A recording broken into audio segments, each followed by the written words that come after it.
अस्सलामुअलैकुम अज़ीज़ तुलबा। मज़मून रियाज़ी हमने पिछले वीडियो में छोटा बड़ापन तस्वीरों के ज़रिए से समझ लिया। अब हम अलामतों का इस्तेमाल करके छोटा बड़ापन तय करेंगे। यहाँ पर बच्चों एक हिंसी एदाद दिए गए हैं 3 और 5। 3 और 5 में छोटा बड़ापन तय करके हमें अलामतों का इस्तेमाल करना है। तो बताइए इसमें बड़ा अदद कौन सा है और छोटा अदद कौन सा है? 3 और 5 में 5 बड़ा अदद है और 3 छोटा अदद है।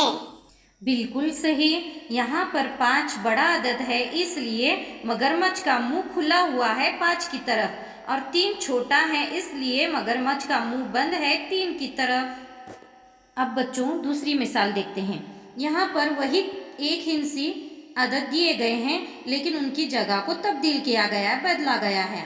तो अब मुझे बताओ कि इसमें छोटा अदद कौन सा है और बड़ा अदद कौन सा है? किस तरह हम अलामत लगा सकते हैं?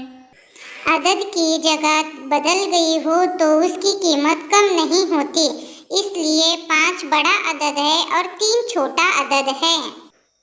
यहाँ पर बच्चों नेक्स्ट अगली मिसाल देखते हैं। यहाँ पर एक हिंसी अदद दिया गया है 9 और 2 हिंसी अदद दिया गया है 10, 1 दहाई 10। तो हमें इनमें छोटा बड़ापन तय करना है। तो यहाँ पर हम आसानी से तय कर सकते हैं। एक हिंसी अदद को 2 हिंसी अदद से जब हम छोटा बड़ापन तय करते हैं तो 2 हिंसी अदद बड़ा होता है, इसलिए 10 की तरफ हम मुंह खुला रखेंगे और 9 की तरफ मुंह बंद रखेंगे। बच्चों हमने वही अदद लिया हुआ है, एक हिंसी अदद 9 और 2 हिंसी अदद 10। सिर्फ हमने उनकी जगह को तब्दील किया है। तो यहाँ पर 10 ये बड़ा अदद होगा और 9 छोटा अदद होगा।